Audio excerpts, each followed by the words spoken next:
আমি রামপ্রসাদ মণ্ডল, বায়োকেমিক ও হোমিওপ্যাথিক চিকিৎসক। আজকের আমি আপনাদের সাথে মহিলাদের লিউকোরিয়া ও তার হোমিওপ্যাথিক মেডিসিন নিয়ে আলোচনা করব। তো চলুন ভিডিওটি শুরু করা যাক। প্রথমত আমাদের জেনে নেওয়া দরকার যে মহিলাদের যে যোনি বা ভ্যাজাইনা রয়েছে সেখান থেকে কিন্তু একটি স্বচ্ছ তরল নির্গত হয়, যেটি সম্পূর্ণ স্বাভাবিক। এটি যোনিকে সচ্ছল রাখতে কিন্তু নির্গত হয়। একে আমরা ভ্যাজাইনাল ডিসচার্জ বলে থাকি। লিউকোরিয়া বা সাদাস্রাব যদি এই তরল, এই ভ্যাজাইনাল ডিসচার্জ যদি অতিরিক্ত পরিমাণে হয়ে থাকে, যা তার সামাজিক, শারীরিক ও মানসিক অস্বস্তির কারণ যদি হয়ে দাঁড়ায়, তখন তাকে আমরা কি বলি না লিউকোরিয়া বলে থাকি। লিউকোরিয়া যে আপনার হচ্ছে, সাদাস্রাব যে আপনার হচ্ছে, আপনি বুঝবেন কি করে? তো সাদাস্রাব হওয়ার কিছু লক্ষণ আমরা জেনে নিই। আপনার যে যৌনাঙ্গ রয়েছে, অর্থাৎ যে ভ্যাজাইনা রয়েছে, সেই ভ্যাজাইনার বাইরের যে পার্ট সেটি সবসময় ভিজে থাকবে। এতটা ভিজে থাকতে পারে বা ক্ষরণ এতটাই হতে পারে যাতে আপনার প্যাডও নিতে হতে পারে, যে আপনাকে প্যাড ইউজ করতে হচ্ছে। তারপরে যখন অতিরিক্ত পরিমাণে ভ্যাজাইনাল ডিসচার্জ হবে, অর্থাৎ লিউকোরিয়া হবে, তখন কিন্তু আপনার যে কাপড় রয়েছে, অর্থাৎ যে আন্ডারওয়্যার রয়েছে বা যে প্যাড রয়েছে, সেই প্যাডে কিন্তু হলুদ বা সবুজ বা বাদামি রঙের কিন্তু দাগ পড়তে পারে। এবারে অনেক সময় দেখা যায় যে ইনফেকশনের কারণে কিন্তু লিউকোরিয়া হয়ে থাকে। তো আপনি কি করে বুঝবেন যে আপনার লিউকোরিয়াতে ইনফেকশন হয়েছে বা ইনফেকশনের কারণে আপনার লিউকোরিয়া হচ্ছে? প্রথমত সেখানে কিন্তু প্রচুর পরিমাণে চুলকাবে। যদি ইনফেকশন হয়ে থাকে সেখানে প্রচুর পরিমাণে চুলকাবে, একটা বিশ্রী দুর্গন্ধ বেরোবে। যে স্রাব বা যে লিউকোরিয়া হচ্ছে সেটি কিন্তু হলুদ বা দইয়ের মতো হতে পারে, হলুদ রঙের হতে পারে, বা দই যেমন মোটা থকথকে হয়ে থাকে সেই রকমের হতে পারে। পুঁজের মতো স্রাব, পুঁজ যেমন ঘোলাটে রঙের হয়ে থাকে, সেই রকম ঘোলাটে হলদে মোটা রঙেরও স্রাব নির্গত হতে পারে। এবারে আমরা লিউকোরিয়ার বা সাদাস্রাবের কি কি কারণ রয়েছে সেই কারণগুলো আমরা একটু জেনে নিই। প্রথমত ফিজিওলজিক্যাল কজেস, অর্থাৎ আমাদের শরীর যেভাবে কাজ করছে সেই কাজের যদি তারতম্য ঘটে, কাজের যদি পার্থক্য বা পরিবর্তন ঘটে, তখন কিন্তু লিউকোরিয়া বা সাদাস্রাব হতে পারে। সেটাকে আমরা শারীরবৃত্তীয় বা ফিজিওলজিক্যাল কজেস বলে থাকি। প্রথম হচ্ছে হরমোনের বৃদ্ধি, মানে ইস্ট্রোজেন হরমোন যদি অত্যাধিক পরিমাণে বৃদ্ধি পেয়ে যায়, তখন কিন্তু লিউকোরিয়া বা ভ্যাজাইনাল ডিসচার্জের পরিমাণ অত্যাধিক হতে পারে। এটি সাধারণত মাসিকের সময়, বয়ঃসন্ধির সময় এবং গর্ভাবস্থায় ইস্ট্রোজেনের পরিমাণ কিন্তু প্রচুর পরিমাণে বেড়ে যায় এবং তখন কিন্তু মানে অতিরিক্ত ভ্যাজাইনাল ডিসচার্জ হতে থাকে, যেটাকে আমরা লিউকোরিয়া বলি। এছাড়া মানুষ যখন সেক্স করে তার পার্টনারের সাথে, তখন কিন্তু মহিলাদের বার্থোলিন গ্ল্যান্ড থেকে সেক্রিশন হয়। সেই সেক্রিশনের কারণে কিন্তু আপনার যৌনাঙ্গটা অত্যাধিক পরিমাণে ভিজে যেতে পারে এবং এই যে সেক্সের ফলে লিউকোরিয়ার একটা ব্যাপার, এটি কিন্তু সম্পূর্ণ স্বাভাবিক। এতে কোনো সমস্যা নেই। এরপরে আসছে সার্ভাইকাল কজেস। সার্ভাইকাল কজেস মধ্যে যেগুলো রয়েছে সেগুলো হলো আলসার, ইনফ্লামেশন, পলিপ এবং একটোপিয়ন। সার্ভাইকাল কজেস মানে সার্ভিক্স।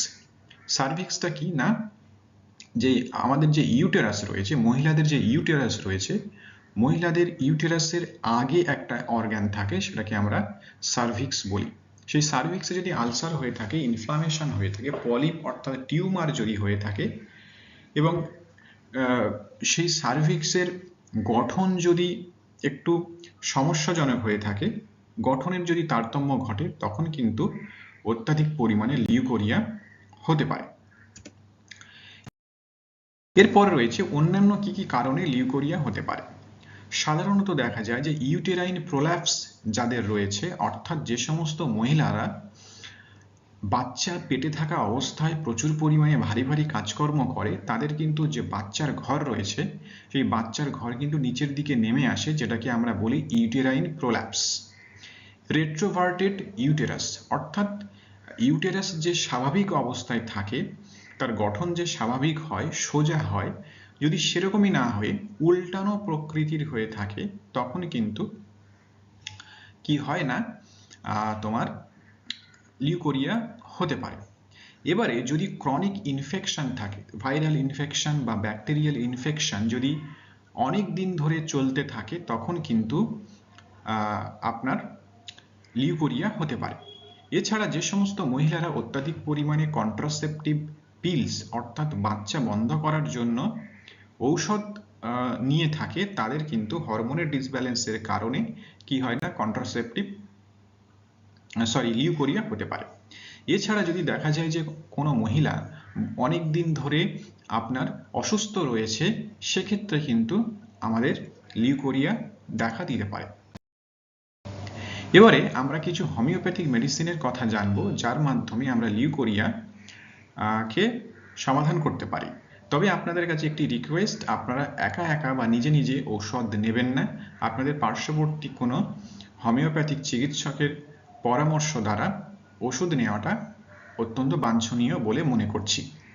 প্রথমে যে মেডিসিন রয়েছে সেটি হলো অ্যালুমিনা 30। অ্যালুমিনা 30-তে আমরা কি কি সিমটমস পাই, যে এখানে প্রচুর পরিমাণে স্বচ্ছ তরল, একদমই ডিমের সাদা যে অংশ স্বচ্ছ হয়, সেই রকমই স্বচ্ছ তরলের মতো কিন্তু লিউকোরিয়া হয়ে থাকে, এবং লিউকোরিয়া এতটাই তরল হয়ে থাকে যে তার পায়ের গোড়ালি পর্যন্ত, অর্থাৎ যে মহিলার লিউকোরিয়া হচ্ছে সেই মহিলা একদমই পায়ের গোড়ালি পর্যন্ত নামতে থাকে, অর্থাৎ উপর থেকে ভ্যাজাইনা থেকে তরল নির্গত হয়ে নিচের দিকে যেতে থাকে, এবং এটি বেশিরভাগ ক্ষেত্রে দেখা যায় দিনের বেলা হয় এবং প্রচুর পরিমাণে চুলকায়। এইরকমই সিমটমস যদি আমরা পাই, তখন কিন্তু হোমিওপ্যাথিক মেডিসিন অ্যালুমিনা আমরা ব্যবহার করব। একটু বলে রাখি যে হোমিওপ্যাথিক মেডিসিন বা হোমিওপ্যাথিক চিকিৎসায় কোনো ফিক্সড মেডিসিন হয় না, সিমটমসের উপর ভিত্তি করে কিন্তু মেডিসিন দিতে হয়। সুতরাং আপনারা মেডিসিন নেওয়ার আগে সিমটমসের সাথে অবশ্যই মেলাবেন। এরপরে আসছে বোরাক্স 30 মেডিসিনটি, যা ডিমের সাদা অংশের মতো হয়, কিন্তু মনে হয় যেন একটা গরম জলের স্রোত প্রবাহিত হচ্ছে, এবং তার সাথে মহিলাদের কোমরে প্রচণ্ড ব্যথা থাকে। এই রকমের সিমটমস যদি আমরা পাই, তখন কিন্তু বোরাক্স আমরা ব্যবহার করব।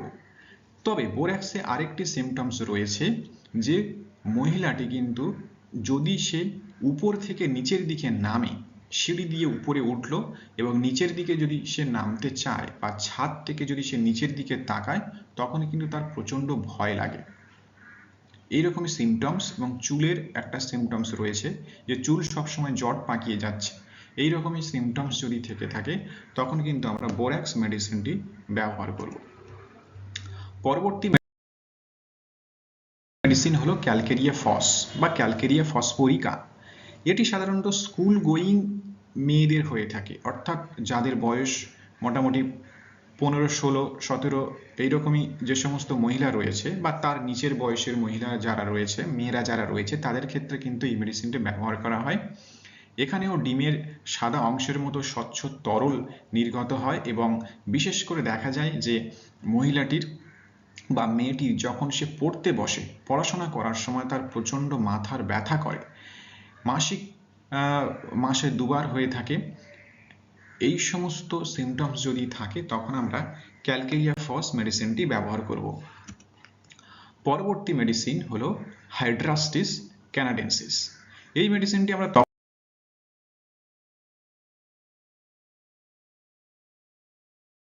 তখনই ব্যবহার করব যখন দেখব যে স্রাব, যে লিউকোরিয়া অর্থাৎ যে স্রাবটা নির্গত হচ্ছে, সেটি প্রচুর হলুদ রঙের একটি স্রাব নির্গত হচ্ছে, অত্যন্ত মোটা, তার সাথে চটচটে ভাব রয়েছে, আঠালো টাইপের ভাব রয়েছে। এই রকমই যদি হয়, তখন কিন্তু আমরা হাইড্রাস্টিস ক্যানাডেন্সিস মেডিসিনটি ব্যবহার করব। এর সাথে ডাইজেশনের প্রবলেম হতে পারে, খিদে নাও থাকতে পারে, এই রকমের সমস্যা যদি থেকে থাকে তখন আমরা হাইড্রাস্টিস ক্যানাডেন্সিস মেডিসিনটি ব্যবহার করব। পরবর্তী মেডিসিন হলো ক্লাসপিবারসা। এই মেডিসিনটি কিন্তু আপনাকে মাদার টিনচার ফর্মে ইউজ করতে হবে। এই মেডিসিনের যে গুরুত্বপূর্ণ সিমটম সেটি হলো যে মাসিকের আগে ও পরে সাদাস্রাব হয়ে থাকে এবং সবথেকে ইম্পর্টেন্ট হলো যে সাদাস্রাবের দাগ পড়ে। আপনি যে আন্ডারওয়্যারটা ব্যবহার করছেন সেই আন্ডারওয়্যারে কিন্তু সাদাস্রাবের দাগ পড়বে এবং সেটিকে আপনি যত ধোয়ার চেষ্টা করুন না কেন কোনো মতেই কিন্তু মানে আপনার সেই দাগটি উঠতে চাইবে না। এবং এখানে আরও একটি সিমটমস গুরুত্বপূর্ণ, যেটি আমরা দেখি যে মেনস্ট্রুয়েশন কিন্তু লং স্টে করে, মানে অনেক দিন ধরে মেনস্ট্রুয়েশন চলতে থাকছে। এই রকম যদি দেখা যায় তখন কিন্তু আমরা থ্যালাসপিবারসা হোমিওপ্যাথিক মেডিসিনটি ব্যবহার করব। এরপরে আসছে মার্কুরিয়াস সোলোবিলিস। মার্কুরিয়াস সোলোবিলিস মেডিসিনে রাত্রেবেলা কিন্তু প্রচুর পরিমাণে চুলকায়। যখন সে বিছানায় ঘুমাতে যায়, বিছানায় শুলে কিন্তু তার প্রচুর পরিমাণে চুলকায় এবং সবুজ ও রক্তের মতো রং হয় এবং ঠান্ডা জল দিলে পেশেন্ট কিন্তু খুব আরাম পায়। এই রকম সিমটমস যদি আমরা পেয়ে থাকি তখন কিন্তু আমরা থ্যালাসপিবারসা হোমিওপ্যাথিক মেডিসিনটি ব্যবহার করব। মার্কুরিয়াস সোলোবিলিস 30 এই হোমিওপ্যাথিক মেডিসিনটি ব্যবহার করব। এরপরে আসছে সিপিয়া। সিপিয়া মেডিসিনটি আমরা তখন ব্যবহার করব যখন দেখা যাচ্ছে যে মহিলাটির প্রচুর পরিমাণে সাদাস্রাব হচ্ছে এবং দীর্ঘদিন ধরে হচ্ছে। দীর্ঘদিন ধরে সাদাস্রাব হওয়ার পরে মহিলাটি সম্পূর্ণ ডিপ্রেশনে চলে গেছে, তার কোনো কাজ ভালো লাগে না, সংসার, স্বামী, পুত্র, সন্তান, এই ধরনের কোনো সব থেকে কাছের জন যারা তাদেরকেও তার ভালো লাগে না। সংসারের প্রতি একটা অনীহা, নিজের প্রতি একটা অনীহা চলে এসছে। এই রকমের সিমটমস যদি থাকে এবং তার স্বামীর সাথে মেলামেশা করতে যদি তার একদমই ভালো না লাগে, কথায় কথায় রেগে যায়, এই রকমই যদি হয়, আবার কান্নাকাটিও করে, এইরকমই যদি সিমটমস এসে থাকে তাহলে কিন্তু আমরা সিপিয়া মেডিসিনটি ব্যবহার করব। বলে রাখি যে হোমিওপ্যাথিক মেডিসিন খাওয়ার নিয়ম, প্রত্যেকটি মেডিসিন যেটা আপনার সিমটমস অনুযায়ী সিলেক্ট হবে সেই মেডিসিনটি আপনি দিনে 2 বার 2 ফোঁটা করে 1 সপ্তাহ খাবেন, তারপর মেডিসিনটি স্টপ রাখবেন। দেখবেন পরবর্তীকালে যে আপনার অসুখটা কোন দিকে যাচ্ছে, তারপর আপনার মেডিসিন আবার চালু করতে হবে। এবং মাদার টিনচার মেডিসিনটি নেওয়ার নিয়ম হলো দিনে 2 বার 10 ফোঁটা করে আধা কাপ জলে আপনাকে খেতে হবে।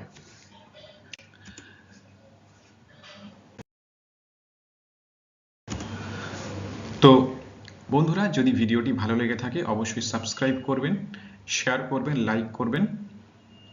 ধন্যবাদ, দেখা হবে পরের ভিডিওতে।